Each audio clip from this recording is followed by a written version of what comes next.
Thank you, Senator Heinrich. Senator Kennedy. Thank you, Mr. Chairman. Welcome, Madam Secretary. Thank you, Madam Senator. Secretary, isn't it a fact that the President's proposed budget for next fiscal year is $500 billion more than this fiscal year?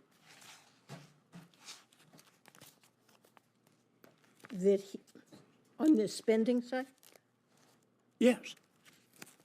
That's what a budget is. Yeah. It is about $400 billion. It's about More $500 billion in outlays. more, right? It's about what? $500 billion more, right? About that. Isn't it a fact that since 2019 until today, I'm not including the extra $500 billion that y'all want to spend, since 2019 through today, U.S. population has increased 1.8%, and the federal government's budget is up 55%. Isn't that a fact? Well, we had a pandemic. Isn't that a fact, though? Are my numbers right? I don't know those numbers. You don't know? You never looked at that? I don't have those numbers in my head. I'm not disputing them. Okay. Isn't it a fact that the President's proposed budget proposes $4.7 trillion in new taxes? It does propose significant additional taxes, yes. 4.7 trillion? Something like that, yes. Okay. You talked about reducing deficit. Isn't it a fact that under President Biden's proposed budget, that gross debt will rise from $32.7 trillion at the close of this year to $51 trillion by 2033?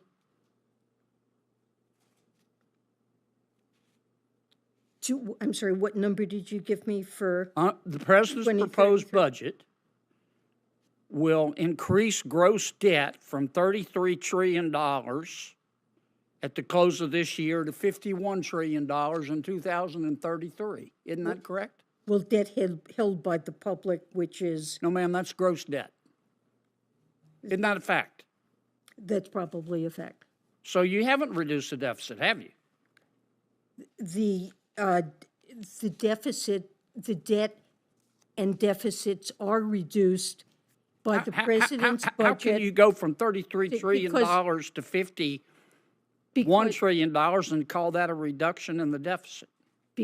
Because that's a calculation for which you need a baseline, and then you compare the budget and the deficits and debt in the budget with a baseline in which there are none of the changes, either in revenues or in spending, that are proposed in the budget. Here's my baseline. At the end of this year, we project, people a lot smarter than me, probably not than you, but smarter than me, say that gross debt's $33 trillion. They say if the president's budget is implemented by 2033, it'll be $51 trillion. Isn't that a fact? If the president's budget is not implemented and none of the changes are made, it will be worse than that. And so the president's budget has improved the fiscal outlook relative to what we would have without the president's proposals. Even though it raises gross debt from $33 trillion to $51 trillion, you say that's an improvement. It is an improvement because it raises taxes by more. A tense Senate hearing erupts as Senator John Kennedy presses the Treasury Secretary on runaway spending, soaring national debt, new taxes, and the Silicon Valley Bank collapse. Numbers don't lie, and this exchange exposes deep cracks in Washington's fiscal story. Taxes by more, and it leads to... That includes taxes. In what world is that an improvement, other than Washington and long land? It's an improvement in that the revenue increases far exceed proposed investments. Okay. All right, let me ask you this. Isn't it a fact that in January of 2019, the Federal Reserve issued a warning to Silicon Valley Bank over its risk management systems? I have no idea. I'm not responsible in any way.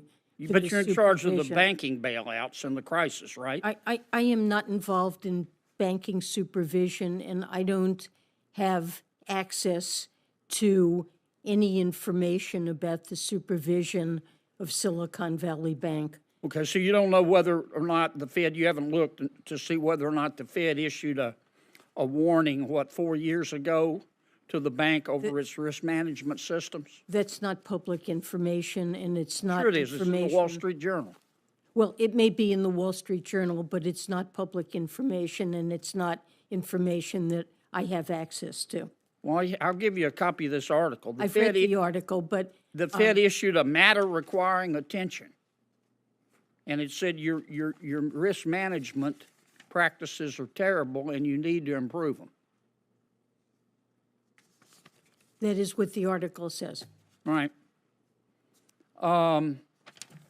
Isn't it a fact that months before SVB went under, that the bank disclosed that its mark-to-market value of its bonds was $16 billion less than their balance sheet value?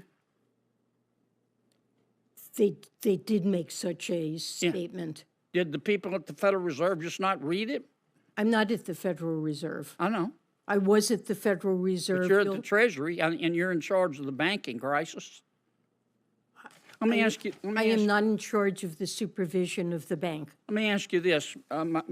Senator Heinrich talked about the 2018 amendments to the Dodd-Frank Act. Isn't it a fact? Now, SVB was not stress tested in 2022. 34 banks were.